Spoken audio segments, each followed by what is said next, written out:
የዘንድሮ የ2026 ዓለም ዋንጫም አሁን አራቱን ለዋንጫ የሚፋለሙ ክለቦችን ለይቶልን ተሰናባቾቹንም ሸኝቶ ሌሊት ላይ ሁለት ጨዋታዎችን አስተናግደናል። እንግሊዝ እና አርጀንቲና ወደ ቀጣይ ዙር ሲያልፉ የግራኒት ዣካ ሀገር ስዊዘርላንድ እና የኤርሊንግ ብሮት ሃላንድ ኖርዌይ ተሰናባች ሆነዋል። ስለዚህ ጨዋታ የምናገራችሁ ነገር አለ። ሊዮኔል ሜሲ አሁንም ታሪክ መስራቱን ቀጥሏል። ትላንትናም እንግዲህ ሌላ ታሪክ አስመዝግበዋል። ሊዮኔል ሜሲ ምን አስመዘገበ የምነግራችሁ ነገር አለ። የሜሲ አልጋ ወራሽ ጁሊያን አልቫሬስ ለምን ትልልቅ ክለቦች በጥብቅ እንደሚፈልጉት ያስመሰከረበትን ጎል አስቆጥሯል። ስለዚህም ትሰማላችሁ። አንድ የዋሊያዎቹ ተጫዋች ለኩዌት ሊግ መፈረሙ ይፋ ሆኗል። ስለዚህም የምነግራችሁ ነገር አለም።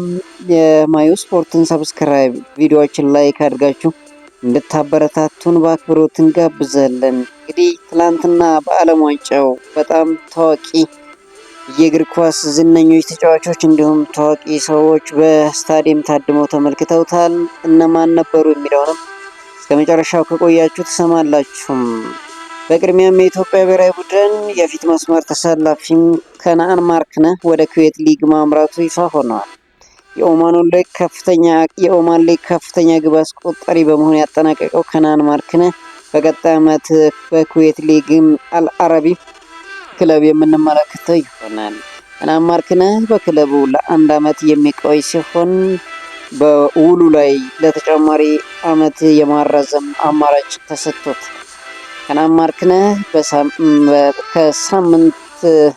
ከሳምንት በኋላም ቡድኑ ለኤሲያ ሻምፒዮንስ ሊግ ቅድመ ማጣሪያ ላለበት መርሃ ግብር በቱርክ በሚያደርገው ቅድመ ዝግጅት ቡድኑ እንደሚቀላቀል ይጠበቃል። ከነአን ማርክነህ በኩዌት ሊግ ከብሔራዊ ቡድን አጋሩም ጋቶች ፋኖም በመቀጠል ፊርማውን ያኖረው ሁለተኛው ኢትዮጵያዊ ተጫዋች ሆኗል።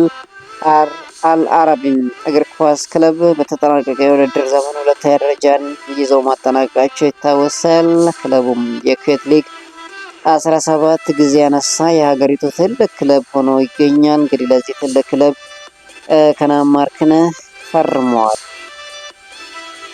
በቀጥታ ወደ ዓለም ዋንጫው ስናልፍ እንግዲህ ትላንትና ሃሪኬን ለእንግሊዝ ብሔራዊ ቡድን 120ኛ ጨዋታውን ያደረገበትን ቀን አሳልፏል። ሃሪኬን ለሀገሩ ብዙ ጨዋታዎችን በማድረግ የቀድሞ ብሔራዊ ቡድን ተጫዋች ዋይኔ ሮኒን ሪከርድ መጋራት ችሏል። እንግዲህ ከሃሪኬን በላይ ብዙ ተጫዋቾችን ያደረገው ፒተር ሻልተን ሲሆን 125 ጨዋታዎችን እንግዲህ ለብሔራዊ ቡድን ማድረግ ችሏል። ሃሪኬን ይህ ተጫዋች በመከተል እንግዲህ ሁለተኛው ከፍተኛ ለእንግሊዝ ብሔራዊ ቡድን የተሳለፈ ተጫዋች መሆን ችሏል።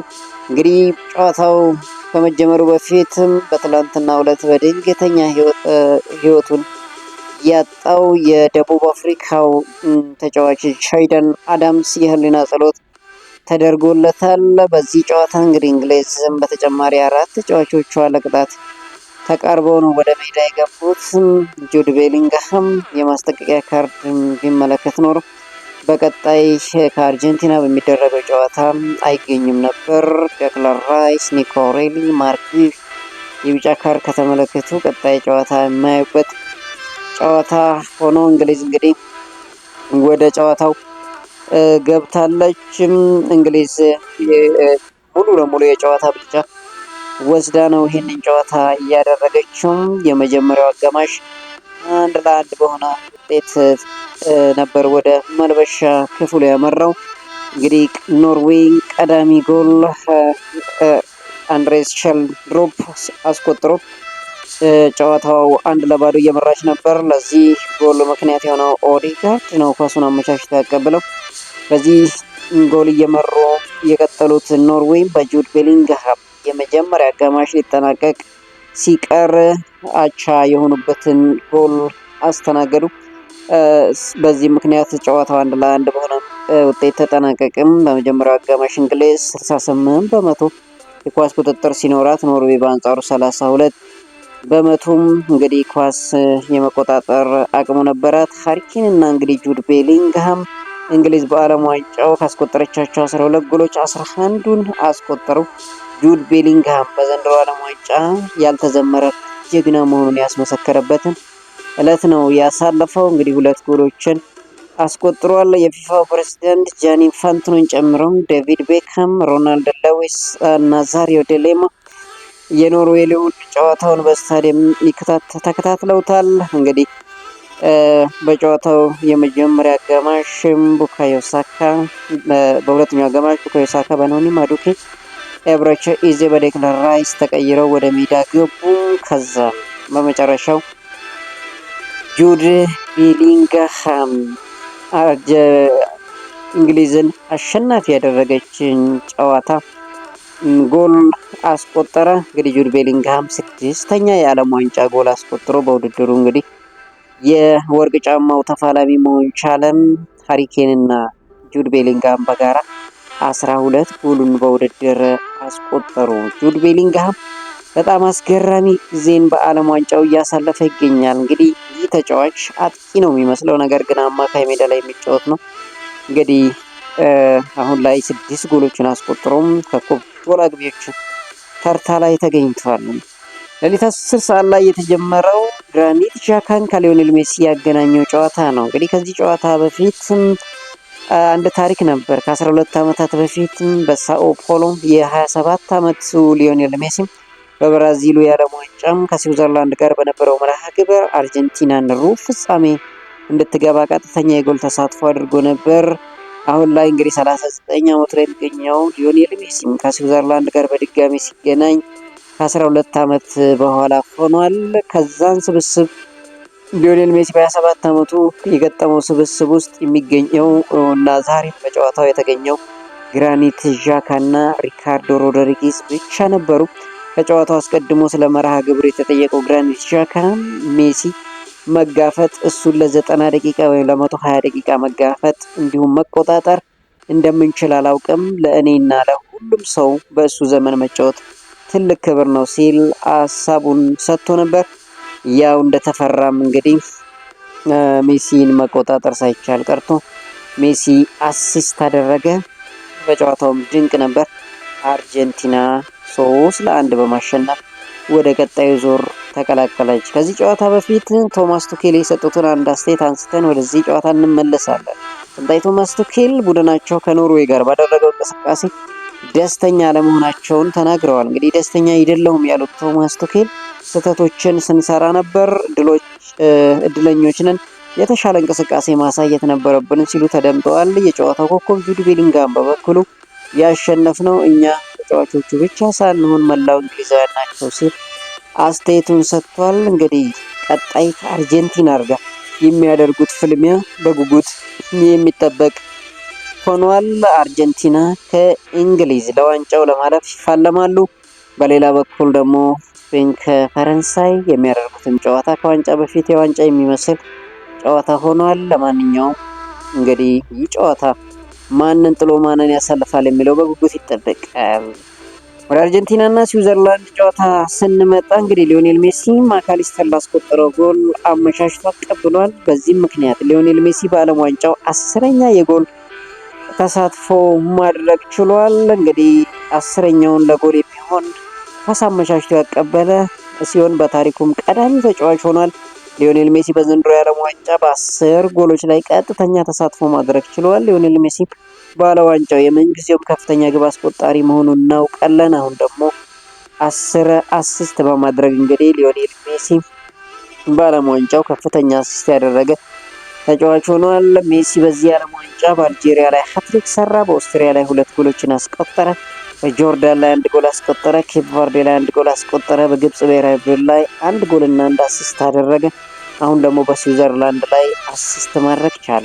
ይህ ተጫዋች በጣም አስገራሚ ቁጥራዊ መረጃዎችን ቁጥራዊ የሀብቶችን እያስመዘገበ ይገኛል። እንግዲህ ሊዮኔል ሜሲ አሁንም ገና የ27 ዓመቱ ሊዮኔል ሜሲ ነው የሚመስለው። እንግዲህ ሜሲ ዋንጫውን ዘንድሮ ያነሳል ወይስ ደግሞ ይሰናበታል በእንግሊዝ የሚለው በጉጉት እንዲጠበቅ አድርጎታል። በዚህ ጨዋታው ላይም እንግዲህ አንጋፋን ተጫዋቾቹ ታድመዋል።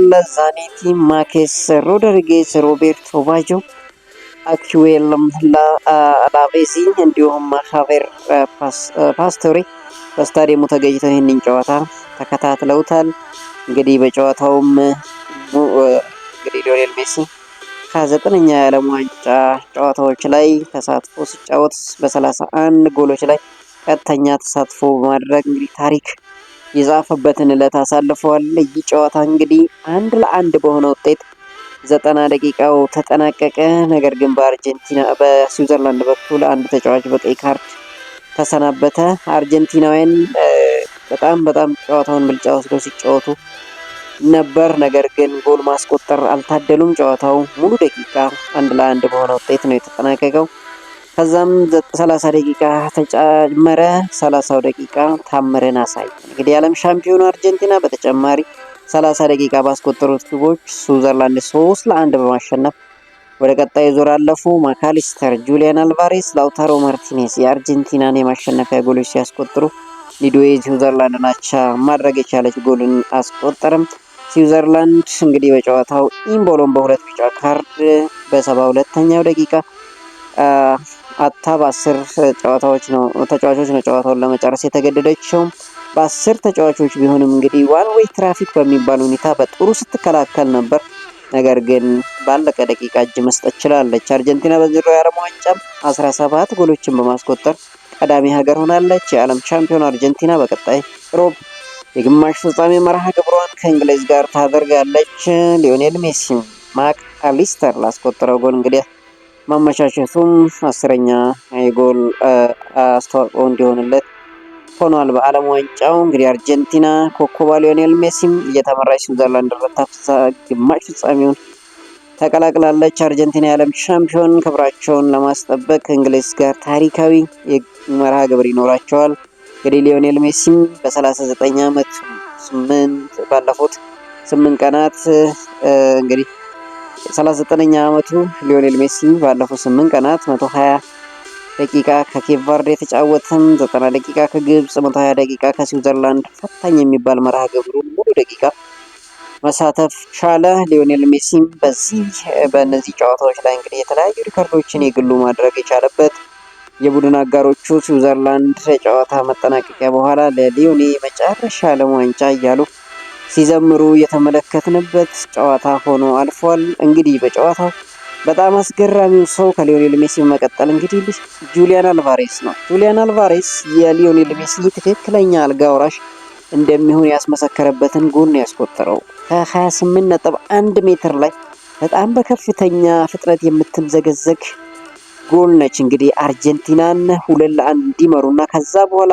ስዊዘርላንዶች ሙሉ በሙሉ ተስፋ እንዲቆርጡና እንዲሸነፉ ምክንያት የሆነችው ይህ አርጀንቲናዊ ተጫዋች ጁሊያን አልቫሬስ ለምን ትልልቅ ክለቦች ትልቅ በጀት መድበው እንደሚከታተሉት ያስመሰከረበትን ቀን ነው ያሳለፈው። እንግዲህ ጁሊያን አልቫሬስ 150 ሚሊዮን ፓውንድ ሪያል ማድሪድ ያቀረበ ውድቅ ከተደረገ ባርሴሎና በጥብቅ እየተከታተለው ይገኛል። ፒኤስጂም፣ አርሰናል ብዙ የአውሮፓ ታላላቅ ክለቦች ይህንን ተጫዋች ቢከታተሉት እውነትም ትክክለኛ ይገባዋል የሚያስብለውን ጎል ነው ያስቆጠረው። እንግዲህ አርጀንቲና ተቸግራ ባለችበት ሰዓት ነው ቁልፍ የሆነች ጎልን ከ28.1 ሜትር ላይ ማስቆጠር የቻለው። ከዛ በኋላ አርጀንቲናዋን ተነቃቅተው 2 ጎሎችን እንግዲህ 1 ጎል ማከል ቻለ። ላውታሮ ማርቲኔስ ተቀይሮ 3-1 በሆነ ውጤት እንዲጠናቀቅ አደረገ። እንግዲህ ይቺ ቁልፍ ጎል ነበረች ማለት ነውና አርጀንቲናውያን በቀጣይ ሊዮኔል ሜሲን ቢያጡም እንኳን ጁሊያን አልቫሬስ ትክክለኛ የሊዮኔል ሜሲ አልጋ ወራሽ ሊሆን እንደሚችል ምንም እንኳን ሊዮኔል ሜሲን መሆን ባይችልም ነገር ግን ቢያንስ አርጀንቲና ከሊዮኔል ሜሲ በኋላ በቃላት እንዳይባል ተስፋ ሰጪ ጎል እና እንቅስቃሴ አድርጓል። ላውታሮ ማርቲኔዝ ተቀይሮ እየገባ እንግዲህ ድንቅ እንቅስቃሴ እያደረገ ይገኛል። ሊዮኔል ስካሎኒ ለምን ለዚህ ተጫዋች ከፍ ሰዓት እንደማይሰጡት አይገባንም። ነገር ግን ባለፈውም ተቀይሮ ገባ። አርጀንቲና አሸናፊ እንድትሆን ለሊዮኔል ሜሲ ኳስ አመቻችቶ አቀበለ። ዛሬም ተቀይሮ ገባ። ድንቅ እንቅስቃሴ ያደረገ ጎልም ማስቆጥሮ ወጣ። ላውታሮ ማርቲኔዝ በኢንተር ሚላን ድንቅ ተጫዋች እንደሆነ እናውቃለን። ነገር ግን እንግዲህ በአርጀንቲና አሁንም ወሳኝ ተጫዋች መሆኑ እርግጥ ነው። ነገር ግን ሰዓት እያገኘ ለመሆኑ ምናልባት ብዙዎችን ቅር የሚያሰኝ ይመስላል። ውድ የማዩ ስፖርት ተከታታዮች ይህ ጨዋታ ማንን ባለ ዋንጫ አድርጎ ማንን አሰናባች ይሆናል የሚለው ቀጣይ ተጠባቂ መርሃ ግብር ይሆናል። አርጀንቲና ከእንግሊዝ፣ ፈረንሳይ ከስፔን ማን ያሸንፋል? ግምታችሁን በኮመንት ሴክሽን አጋሩን። የዓለም ዋንጫ ምልከታችሁንም እንድታጋሩን እንፈልጋለን። ቻናላችንን ሰብስክራይብ፣ ቪዲዮአችንን ላይክ አድርጋችሁ ግን እንድታበረታቱን በታላቅ አክብሮት እንጠይቃለን። መልካም ቀን እንዲሆንላችሁ ተመኘን። መልካም ቀን